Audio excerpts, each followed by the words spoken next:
Did Dexter just deliver the greatest finale in TV history? That's the question fans are asking right now because what we just witnessed in the Dexter resurrection finale wasn't just another ending. It was a full-circle moment packed with shocks, nostalgia, and scenes that had us holding our breath. And if you thought Episode 9's near-perfect 9.9 rating was untouchable, wait until you hear what went down in Episode 10.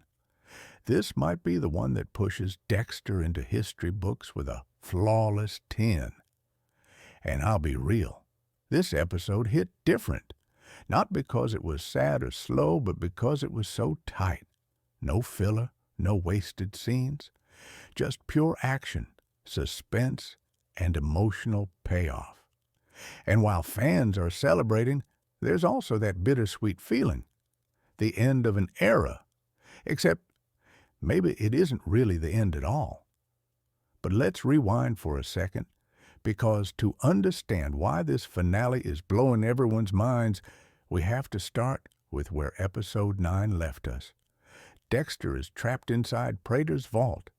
Batista's gone, leaving fans stunned, and the writers left Dexter cornered in a way we hadn't seen in years. The tension wasn't just about survival, it was about legacy. Could Dexter escape? Could the series stick the landing after so many ups and downs over the years? The stage was set for an ending nobody saw coming. And then it happened. The return that nobody thought we'd get but everybody secretly wanted. Brian Moser, the ice truck killer, the villain who defined Dexter's original run. Now, yeah, we've seen Brian before in different ways.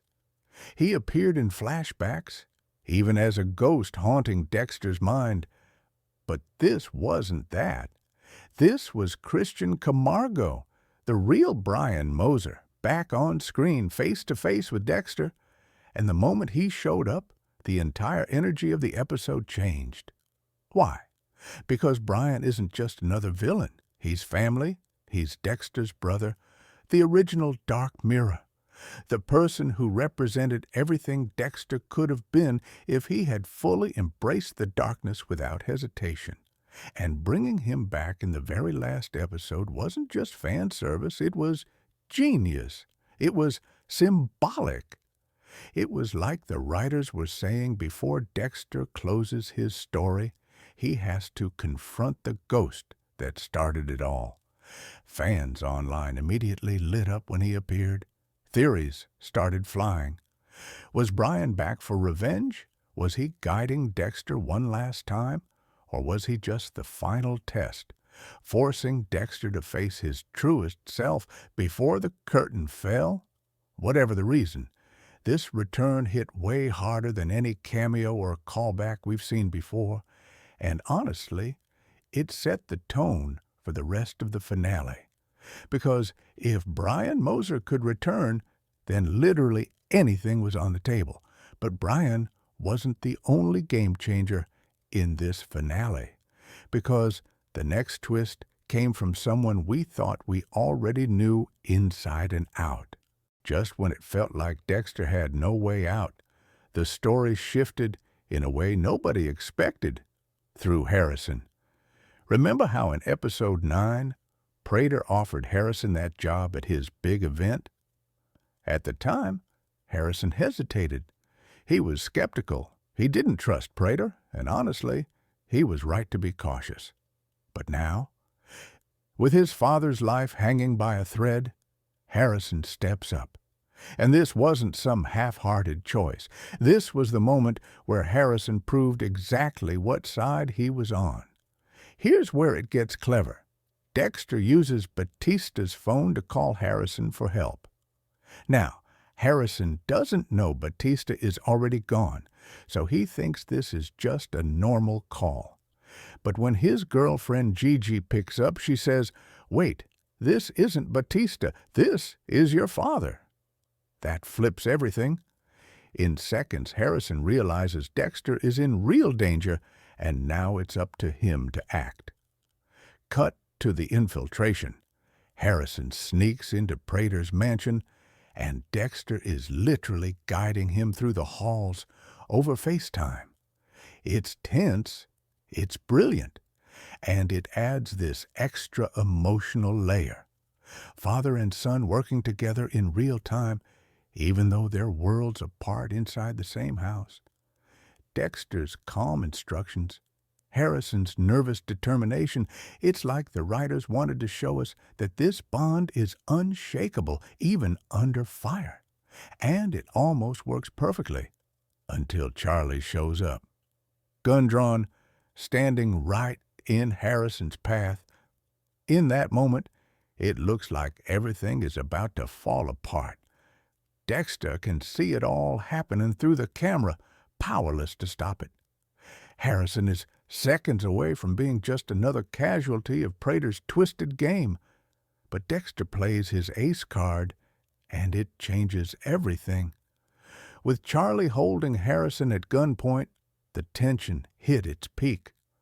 FaceTime still running, Dexter could see his son's life hanging by a thread, and this time, words were his only weapon. And that's when Dexter did something brilliant. He tells Charlie to stop, and then he shows her something that flips the entire scene on its head.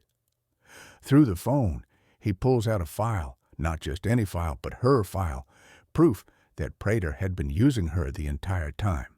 To him, she wasn't a partner, she wasn't family, she was disposable, just another pawn in his game. That's the exact moment everything changed. You can see it in her face, the realization crashing down. She wasn't special. She wasn't protected. She was expendable. And for a character who had been loyal to Prater from the very beginning, that betrayal cut deep. In one of the most satisfying twists of the entire season, Charlie lowers her gun and makes her choice. She lets Harrison go. Just like that, she walks away from Prater's manipulation and effectively quits on the spot. And the fans loved it, because in seconds, Charlie went from villain sidekick to unexpected hero, a redemption arc nobody saw coming. It was a huge W for her character, but the victory didn't last long, because as soon as Harrison freed Dexter from the vault, the man himself showed up. And this time, Prater wasn't about to let anyone slip away.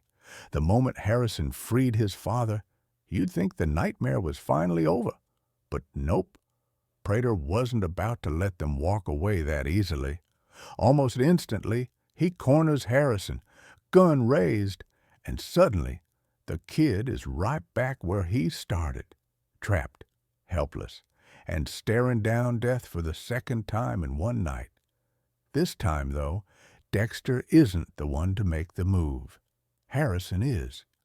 Prater taunts Dexter over the phone, holding Harrison hostage and daring him to come out. But before Dexter can even reach them, Harrison does something no one saw coming. He pulls out the syringe Dexter gave him back in episode 9, the mysterious protection Dexter slipped into his hands. Now, let's be honest. A lot of fans thought Dexter was giving his son something else in that moment. Maybe a weapon, maybe even just a symbolic gesture. Some people even joked he was handing Harrison a box of condoms because of Gigi. But no, this was way darker. It was 99. The exact weapon Dexter has used for years to paralyze his victims. And Harrison doesn't hesitate. He stabs Prater with it, and in seconds, the most dangerous man in the season is on the ground, powerless. It was shocking, it was brutal, and it was symbolic. Because this wasn't just Dexter's dark passenger at work. It was Harrison showing that he might have one of his own. The student becoming the teacher. The son stepping into his father's world, and the way the writers pulled it off? It was flawless. But that was only the beginning, because now Prater wasn't just down. He was finally on Dexter's table, And that's when the finale gave us the payoff fans had been waiting for all season. And then it finally happened. The moment every Dexter fan had been waiting for all season long. With Prater paralyzed by Harrison's syringe, Dexter takes control. Years of build-up, betrayal, and manipulation all lead to this one scene.